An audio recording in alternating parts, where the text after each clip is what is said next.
Brasil de Fato Entrevista.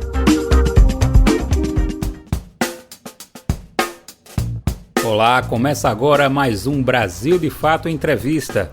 Hoje a conversa é com o professor e influenciador digital Jones Manuel. Na entrevista ele fala sobre o papel das mídias digitais na militância. Também comenta sobre o momento político atual e o sucateamento da educação como estratégia de governo. Confira. Rap e militância. O rap no Brasil, ele tem um papel fundamental, que é ser um papel de memória socialmente construída e de voz das classes exploradas, né? Das classes trabalhadoras, no plural mesmo, das diferentes facetas da classe trabalhadora. O Brasil ele é um país que tem uma estrutura de comunicação profundamente restrita e eu diria inclusive autoritária, né? Uma comunicação concentrada no poder de 6 ou 7 famílias. Nunca passou por um processo muito amplo de socialização da cultura e da educação a respeito dos avanços dos últimos 10 anos recentes. Então o rap ele cumpre uma função realmente de ser esse elemento de politização, de divulgação da cultura, de conhecimento do Brasil e também de autoconhecimento das classes trabalhadoras. A primeira vez que eu ouvi falar do marxismo foi na música do Tupac, né, quando ele fala do Fidel Castro. Depois o Racionais, naquela música Jesus Chorou, ele fala Malcolm X, Gandhi, Lennon, Marvin Gaye, Che Guevara, Tupac, Bob Marley e o evangélico Martin Luther King.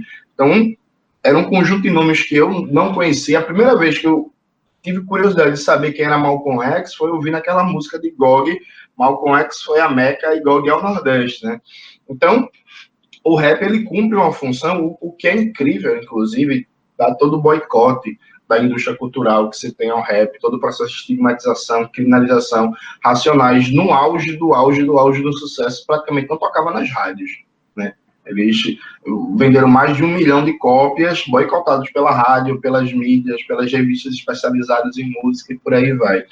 Então o rap ele me deu uma resposta a uma série de incômodos que eu tinha, porque os discursos de meritocracia, do Brasil como um país democrático, do Brasil como um país do Estado de Direito, né, de que basta você se esforçar que você vai conseguir subir na vida, que o seu fracasso é fruto único e exclusivamente das suas decisões individuais. Isso nunca colou comigo, sabe? Então o rap ele teve a principal função do rap para mim foi ser esse primeiro momento de pensar assim, olha, todo esse sentimento de injustiça, de raiva que você sente, toda essa compreensão de que o mundo ele está errado, está certo. Isso está certo, isso é por aí. Fora isso, também teve um papel de mostrar que a perspectiva de tentar conseguir bens materiais, de conseguir mais respeito, mais autoestima, por exemplo, via crime, que isso não tinha futuro. É muito interessante como falam que o rap faz apologia ao crime, por aí vai, mas eu conheço muitas pessoas, não só eu, que se afastaram de qualquer perspectiva de se aproximar do crime por causa do rap, né? O rap é um dos produtos mais brilhantes e genuínos que a classe trabalhadora conseguiu produzir em termos culturais nos últimos 30 anos no Brasil. Cultura popular. Eu acho que é importante lembrar que o samba, que hoje é vendido como bem cultural, até de exportação, fala-se do Brasil como a terra do samba, do carnaval, como elemento para trazer turistas. O samba, quando surgiu, ele também foi estigmatizado, foi perseguido, foi considerado uma regressão cultural no Brasil, uma manifestação do primitivismo africano que as populações negras tinham. Toda a expressão de cultura popular no Brasil, samba, chorinho, rap, capoeira, o Mangue Beat, quando surgiu, hoje o Mangue Beat é hype, é considerado produto de alta qualidade cultural, etc. Mas o Mangue Beat, quando surgiu, por exemplo, ele não tocava nas rádios, inclusive de Recife. O Chico Sainz, Nação Zumbi, no auge do sucesso, não tocava nas rádios de São Paulo. Sabe? Esse era o naipe da coisa. Então, toda a expressão cultural das classes populares, ela é demonizada, ela é criminalizada, e quando deixa de ser, quando ela é cooptada e esvaziada do seu sentido político, do seu sentido contestatório, e às vezes nem sequer do sentido político, às vezes do próprio modo de ser das classes populares, que é, por exemplo, o caso do funk, né? O funk passou a ser aceito, e aí surgiram funkeiros pops, como é o caso do MC Livinho, como é o caso da Anitta, e aí nada contra, particularmente, nenhum deles, mas quando se esterilizou elementos considerados imorais para o senso comum da classe média e da burguesia, aí o funk passou a ser um funk bem aceito. Então, isso é uma expressão também da luta de classes, a tentativa de esvaziar seu significado original, as produções culturais da população e universalizá-las a partir de um prisma, de uma perspectiva burguesa dessas produções culturais como não perigosas, embora sempre exista resistência. Violência policial. Na Nova República, a gente só tem 2 ou 3 experiências significativas de enfrentamento à violência policial. Foi o governo do Olívio Dutra, no Rio Grande do Sul, o governo do Brizola, no Rio de Janeiro, e até certo ponto, muito limitado, até certo ponto, o primeiro governo Covas ali em São Paulo, que também o Covas tinha que dar um break naquilo ali, porque ele estava passando qualquer limite, até a classe média paulistana, que não tem muita sensibilidade, essa classe média bandeirante estava achando um pouquinho demais, então o Covas deu um pouquinho de break. Mas experiência mesmo de enfrentamento à violência policial foi o governo do Olívio Dutra e o governo do Brizola. Então, a gente teve poucas experiências de enfrentamento à violência policial, teve poucas experiências, isso para mim é fundamental, de uma formulação de uma consciência teórica que corresponda ao fato de que o Brasil é um país que funciona estruturalmente na base de um terrorismo de Estado permanente e de um genocídio, objetivamente, da população negra do Brasil. As produções acadêmicas, dos partidos políticos, dos intelectuais organicamente ligados aos partidos, elas, ao meu ver, elas desprezaram a necessidade estrutural da violência brasileira, acreditaram no mito de que o Brasil tinha entrado numa nova era, que negava, de maneira absoluta, o seu passado, e que agora era o tempo da democracia. Quando veio o governo Lula e a popularidade do governo Lula, essa ilusão foi para o auge de todo tipo de ingenuidade. Eu lembro que no final do governo Lula se dizia que o Brasil não era mais um país subdesenvolvido e dependente. O Brasil tinha superado a dependência. Era dito que a democracia brasileira estava mais que consolidada e não deveríamos ter medo de retrocessos democráticos. Lembro, inclusive, de uma famosa intelectual que falou que não fazia mais sentido falar em imperialismo. Prova disso é que o Brasil estava conseguindo construir uma nação soberana e sólida sem temer golpe de Estado. Tudo isso em 2009, 2010. Aí, quando a gente olha retrospectivamente, a gente olha o grau de ilusão que a gente teve. O problema é que a gente tem uma longa tradição histórica de aparatos de repressão do Estado voltados para um combate ao inimigo interno. Esse é o resumo do problema. E se você não desestrutura essas instituições, estruturando outras, com novas práticas políticas, com novas cadeias de comando, com novas formas de interação entre aparelhos do Estado, sociedade, com novas formas de controle democrático, enfim, um processo realmente radical de transformação desses aparelhos, a violência vai continuar e vai perpassar. E quando eu falo esses aparelhos, eu não falo só a polícia, porque, como mostrou muito bem o Orlando Zacconi, o processo de extermínio nas favelas brasileiras não pode ser resumido à polícia, né? A polícia, ela é, dentro de um complexo institucional, ela é uma ponta, importante, porque são eles que apertam o gatilho, fundamentalmente, ou que dão um cacetete, mas você tem, por exemplo, o judiciário que sanciona todas as mortes e que diz, o policial diz que foi auto-resistência, o judiciário vai lá, foi isso mesmo, auto-resistência. Você tem os monopólios de mídia, que legitimam todas e qualquer uma das mortes. Então, a gente tem que enfrentar esse debate a sério. Inclusive, os setores majoritários da esquerda brasileira, assim como nós, comunistas, que éramos majoritários algumas décadas atrás, tivemos um erro muito grande em sancionar a política da transição conservadora para a ditadura do PMDB. Eu acho que também o enfrentamento à violência policial passa por uma séria autocrítica da esquerda brasileira que teve no governo, nos governos de coalizão do PT, que depois de 13 anos de governo, a população carcerária nunca deixou de crescer, a violência policial nunca deixou de crescer, e a militarização da vida social nunca deixou de crescer. E em nenhum momento o governo comprou realmente um debate sobre uma política de segurança pública pautada na defesa dos direitos humanos e no desmonte dessa lógica do inimigo interno. Você está acompanhando a conversa com Jones Manuel, professor e influenciador digital. Na entrevista, ele já falou sobre a importância do rap na militância política, a cultura popular como expressão de resistência da classe trabalhadora, além da violência policial. Agora ele está comentando sobre o momento político atual. Para mim, claramente, você tem 3 coisas muito positivas. Primeira coisa, você tem uma nova geração de jovens que não sentem mais o peso da queda do Muro de Berlim nas costas. Então, tem uma geração que está predisposta, inclusive subjetivamente, a debater um caminho revolucionário para o país que se vive. Isso é um contexto mais mundial, inclusive. No caso específico brasileiro, é uma geração que viu o golpe de 2016 e que viu certa falência de um discurso de tentar mudar o Brasil pela democracia burguesa e começa a descobrir cada vez mais e tentar recuperar referenciais revolucionários para o próprio resgate da imagem de Carlos Marighella. Nessa conjuntura é muito significativa, né? Cada vez mais jovens conhecem, falam e leem Carlos Marighella, porque quando eu entrei no movimento estudantil, Marighella era tipo assim, o ícone massa, todo mundo gosta, e Racionais fez uma música muito foda, então todo mundo gosta de Marighella, só que Marighella tá voltando a ser estudado, que é um fenômeno para mim muito curioso, né? Voltando a ser lido. Então você tem um elemento geracional que é muito positivo pra gente. Você tem um segundo elemento, que é isso, velho, ó, o neoliberalismo faliu em todo canto, sabe? Tipo assim, os caras ganharam a Guerra Fria, prometeram democracia, liberdade, eficiência econômica, emprego, crescimento, sabe? Entregaram, você nem pode falar palavrão, entregaram nada, entregaram absolutamente nada em todo canto da terra. E, porra, e a galera, sabe?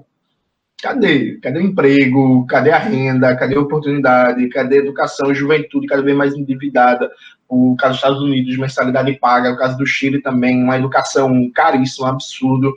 Então, existe esse segundo elemento. E um terceiro elemento é que eu acho que perspectivas revolucionárias, e veja que aqui eu estou sendo bem amplo, estou falando nem só do marxismo, estou falando do anarquismo, perspectivas decoloniais, de ecossocialismo, de bem viver, e por aí vai, uma série de perspectivas teóricas, muitas das quais eu nem sequer concordo, mas perspectivas que se propõem um caminho anticapitalista, elas estão cada vez mais em voga, em setores ainda muito mais de vanguarda de juventude.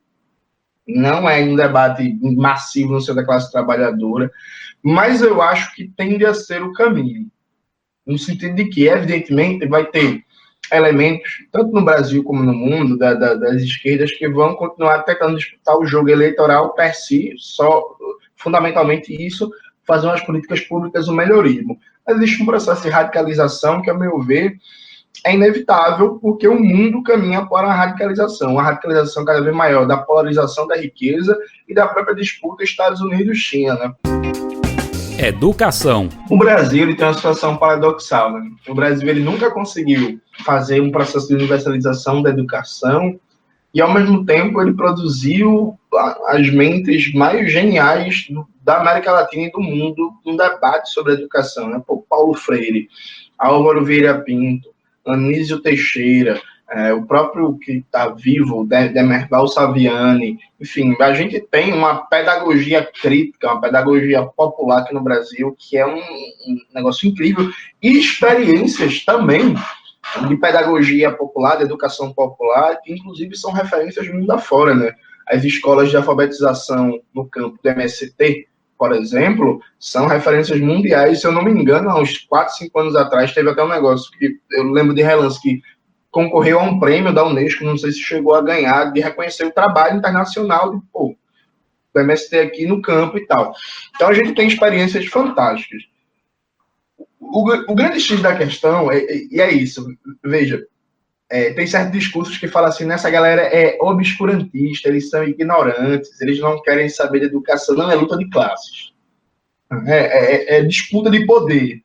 Eles sabem, e sabem muito bem, que qualquer educação que tenha um laivo crítico vai ser uma educação que vai tentar a questionar, não falo nem questionar o capitalismo, eu falo questionar, a distribuição de renda, a aplicação de políticas públicas, sabe, questionar a brutalidade e desigualdade, um dado que é fundamental. O Brasil é um dos maiores produtores do mundo de alimento, e a população brasileira passa fome. O IBGE divulgou agora um dado em que 10 milhões de brasileiros, em números oficiais, estão passando fome.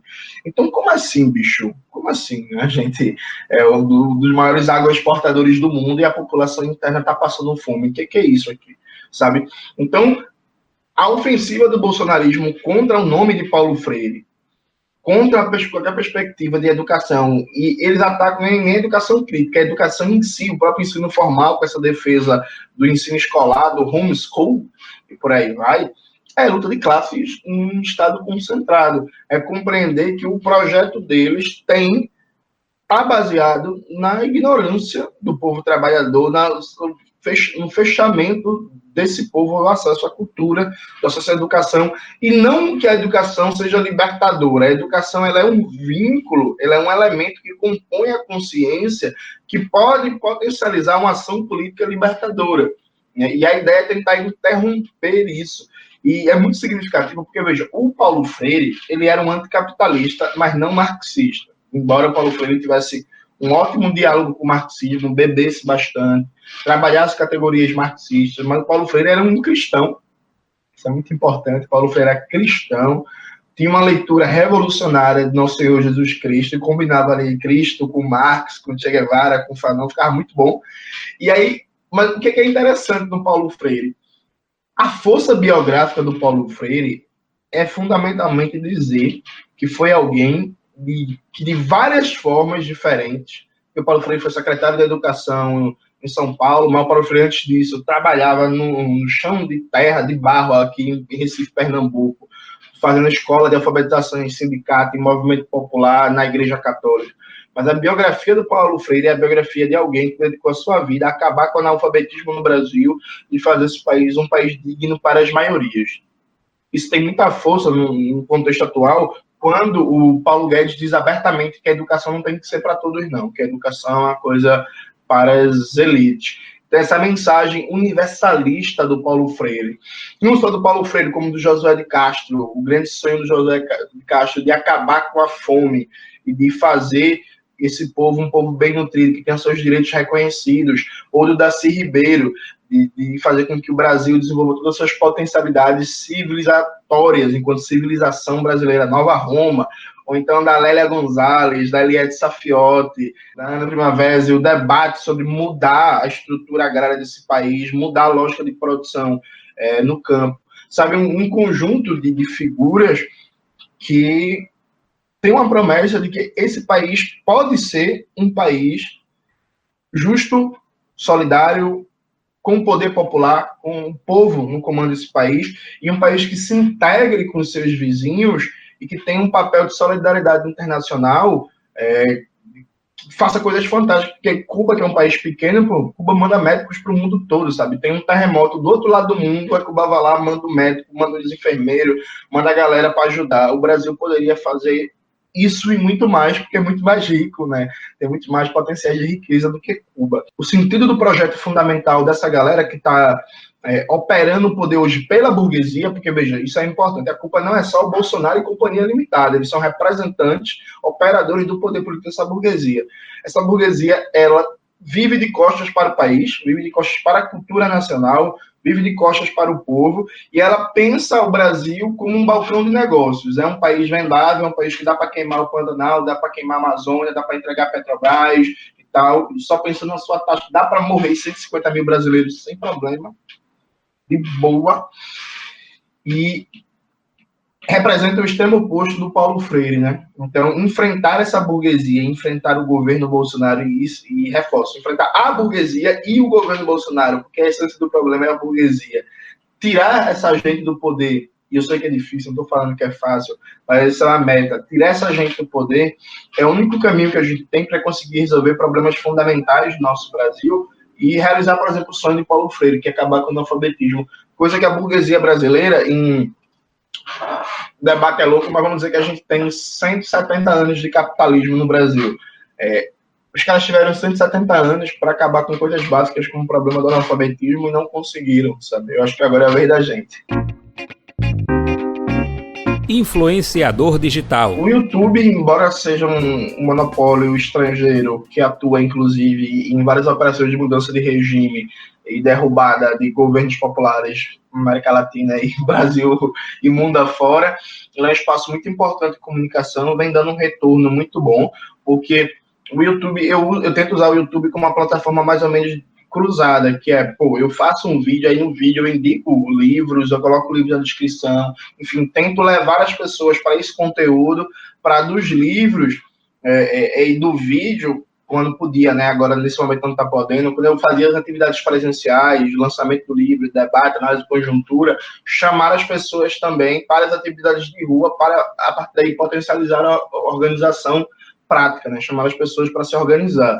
Então, ele cumpre uma função de criar um sentimento de identificação do comunicador com a população, de criar um sentimento de respaldo, em que o que você indica de leitura, as pessoas vão atrás para ler, para querer conhecer, é uma função muito importante, né? É uma função de realmente, quando o trabalho no YouTube começa a ser reconhecido, a possibilidade de você atuar enquanto um comunicador popular e um organizador no sentido de potencializar ações coletivas de organização é um negócio que, por exemplo, trabalho para o texto escrito não dá.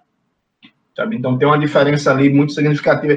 É de todo um debate de psicologia, inclusive, para explicar isso, né? A parte do conceito significante mestre do Lacan, que não dá para a gente entrar aqui, mas tem um diferencial muito grande, a plataforma de vídeo frente ao texto, da forma como as pessoas se relacionam com o comunicador, e a partir disso, quando você tem perspectiva de militância, né, quando você não leva aquilo ali só com negócio, porque, inclusive, acho que isso é muito importante destacar a diferença, né? Muita gente nivela, por exemplo, o trabalho que eu, Sabrina, Dimitra, Laura, Humberto, essa galera faz com outra galera que é, por exemplo, sei lá, o Henri Bugalho. Então, tem uma diferença significativa aqui. Nós somos militantes. Todos nós somos organizados, a Laura é do PT, a Sabrina do Subverta, a Dimitra do Subverta, eu sou do PCB, o Humberto é do PSOL, sabe? Todo mundo é organizado, todo mundo é militante e está fazendo um trabalho militante. Uma pessoa como Henri Bugalho é um progressista, difusamente progressista, coisa estranha, gosta muito de Hannah Arendt, e é isso, é um negócio da vida dele, nada contra, inclusive. A pessoa tem que trabalhar, tem que sobreviver, mas aqui é militância. Então tem uma diferença significativa da forma como a gente leva essa comunicação, da seriedade que a gente faz, da gente não ficar entrando em treta inútil, não ficar debatendo, sabe, isso, e de novo, sem qualquer perspectiva snob, sabe? Porque, enfim, tem um trabalho de formar consciência política, de divulgar uma estratégia política, com as diferenças que a gente tem, até porque, como eu já disse, né, várias organizações diferentes, trotskistas, ecossocialistas, marxistas-leninistas e por aí vai. Crise do neoliberalismo. Eu acho que essa galera, ela esqueceu que o capitalismo não morre de morte morrida, né? Ele morre de morte matada. Esse negócio que depois da crise as coisas vão melhorar, porque a gente aprendeu a lição de que é importante, sei lá, ter regulação estatal, pelo amor de Deus, pô. Na crise de 2008, teve a mesma conversa. Pós-estouro ali da bolha imobiliária, de 2008 até 2010, somos todos keynesianos. Passou o auge da crise a partir de 2011, veio a política de austeridade destruindo tudo. Vamos lembrar, por exemplo, aquela eleição da Grécia lá, que o Syriza ganhou, que teve o plebiscito, o Ox, que era um não, e por aí vai. Depois a Alemanha botou para lascar na Grécia. Aquilo ali foi pós-crise de 2008. Naquele momento, ó, salvamos os bancos, tchau keynesianismo, agora pá. E eu digo mais, vou fazer aqui uma previsão, podem me cobrar depois.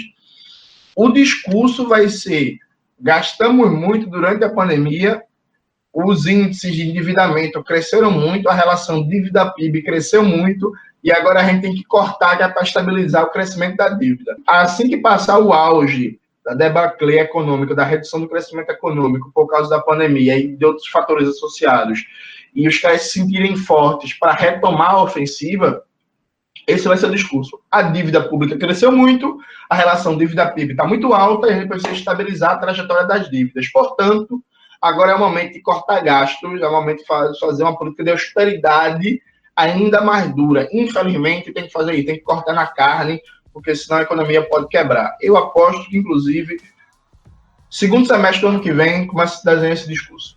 Abertamente, no mundo todo. Você acabou de ouvir o BDF Entrevista com Jones Manuel. Ele analisou o papel das mídias digitais na militância, o momento político atual e o sucateamento da educação como estratégia de governo. Você pode conferir outras conversas como essa no YouTube, Spotify, Deezer e outras plataformas do Brasil de Fato. Apresentação Daniel Lamir. Entrevista José Eduardo Bernardes. Edição Vanessa Nascimento e Emerson Ramos. Coordenação de Camila Salmásio e José Eduardo Bernardes. Direção Beatriz Pasqualino e Nina Fidelis. Brasil de Fato Entrevista.